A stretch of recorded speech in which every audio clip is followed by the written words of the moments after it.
wanna see us from outer space, light it up. Like we're the stars of the human race, human race. To the sky, 'cause we got that fire, fire, fire. Yeah, we got that fire, fire, fire. And we're gonna let it burn, burn, burn, burn. We're gonna let it burn, burn, burn, burn. To the lights. What is up, y'all? This is Teresa at Divine Frequency, and today is Saturday, September 23rd. It is the last day of Earth's existence. What are y'all doing today? I'm listening to Ellie Goulding. That's how I'm spending my day. I'm just kidding. Actually, not really. I really am just kicking it. I'm at my best friend's house. As you can see, I am in a room you've never seen before. So shout out to my bestie. I'm out here in Sacramento, kicking it. As you might have seen if you follow me on social media, I've been walking around downtown. Sacramento is pretty cool. I was at a coffee shop yesterday getting some work done, and a couple of guys sat down next to me. They were wearing business suits, and I started chatting with them. They run like a financial company somewhere around town. And we just started philosophizing, as I tend to do with strangers. And one of the guys brought up something really interesting. We were talking about the internet, and he mentioned that the internet can be used to fuel psychosis a little bit. It was really interesting because he said when you get something in your head that you want to research, you can go online and you can find all of everything that you need about that topic, but it can be used against you because if you are so hyper-focused on one thing, you can spend all your time and you can just keep uncovering about one thing, and it kind of drives you crazy. And I thought, you know, that's actually a really good point, because I always talk about the internet as a good thing, where it's like, I think it's wonderful that we have now this potential to access people that are like us. You can have a thought and say, I wonder if anybody else has that thought. And you can go online and you can access across the world and find other people that think like you, that have the same questions or whatever it may be. And it's an amazing tool, but it can also be used on the other side for negative things, because I was thinking about that in relation to what like I went through with trying to conceive. I know that I sort of went down that rabbit hole and it was too much. I was focusing way too much on all the information out there that you kind of drive yourself crazy, and it kind of makes you depressed and isolated, because instead of going and talking to people, you're going out there to a screen and you're reaching out to forums and you're talking to people that are just typing in little boxes or whatever. And this can be a really isolating way to deal with trauma or stress or frustration or anything that you might have, that you're like, you know, I need help. Instead of going to a person, you're just going online, which it can be useful when you're researching, but we really need to be leaning out to each other and helping each other. I don't know. Anyway, what are y'all's thoughts on that? Have you ever thought about that?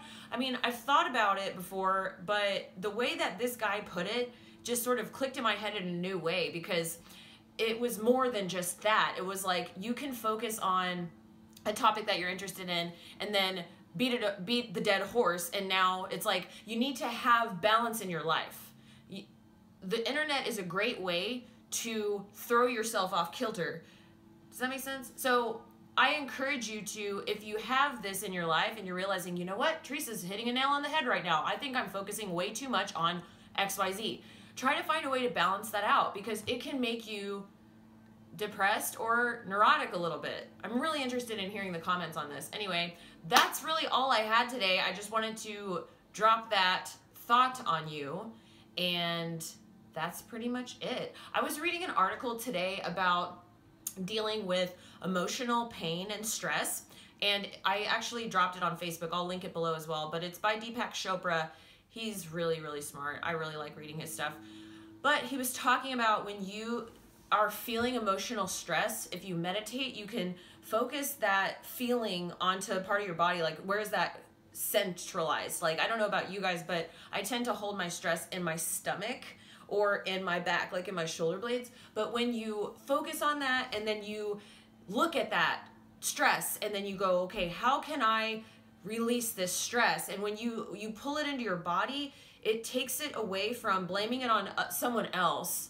And you go, okay, I'm not blaming this on someone else. It's within me. How can I transmute this? How can I get rid of this stress? And when you step into that place of feeling control or power over the stress that you have, and instead of trying to project or blame it on somebody else, it's interesting what happens, because then you don't have to depend on somebody else to remove that stress for you, because you have the power to remove that stress yourself. And if you switch that mentality from, why is this person doing this to me? Why is this person making me feel this way? And then go, wait a second, this is the emotion that I'm feeling from this situation. So how can I change this? How can I have control over this environment and change what's going on around me? Bring that back into yourself, find that power, and then figure out how you can change that environment. Don't think that you have to wait for somebody else to change, because you can change your environment and you can change where you are. Anyway, I love you guys so much, and if you have any questions or thoughts, please comment below. Make sure to subscribe. If you want exclusive content from me, additionally, just come on over to patreon.com/Teresa Yanaros. We're hanging out over there. And yeah, stay well, my friends. And I'm glad you guys are alive with me today. I'm glad we're still on this planet. We still have work to do. We have so much work to do. So let's get this done. All right. Love you guys. Bye. Hi. One more thing. So hold on. Let me move this down. Okay. So there was a video that I posted to Facebook yesterday, and it was a video of what looked like these lights coming out of the sun and going like this and then shooting out. It was really cool. I don't know if you guys saw it, but I'm going to link it below.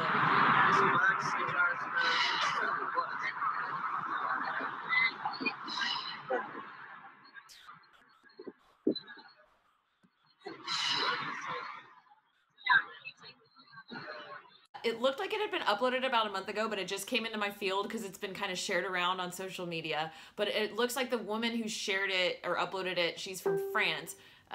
Sorry, my Facebook is going off now. But anyway, I had a couple thoughts here, because on, like, when the lights are going like this and then shooting out, it makes this sound. And people are like, okay, that's like a surefire way to show that this is fake, because these craft, why would they make sound? And so my thought was, however this was facilitated, like, I think that these mass showings of these crafts are occurring like a lot recently. Have you guys noticed this?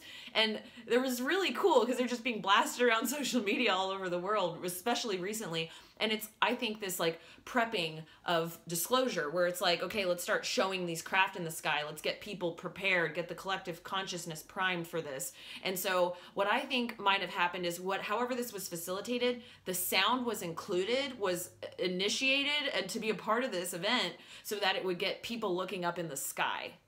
So maybe it wasn't actually the craft making the sound. Maybe that was just a part of it. Maybe they're hitting a button with, I don't know. But like, think about that, right? Like, they're thinking, how can we get more people looking up in the sky? Well, make it have sound. Anyway, okay, that was a mistake opening up a Facebook. Well, okay, anyway.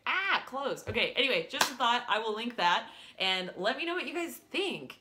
And if you guys ever have any cool videos of UFOs, you can always send them my way, because I love looking at that stuff. And anyway, stay well. Bye!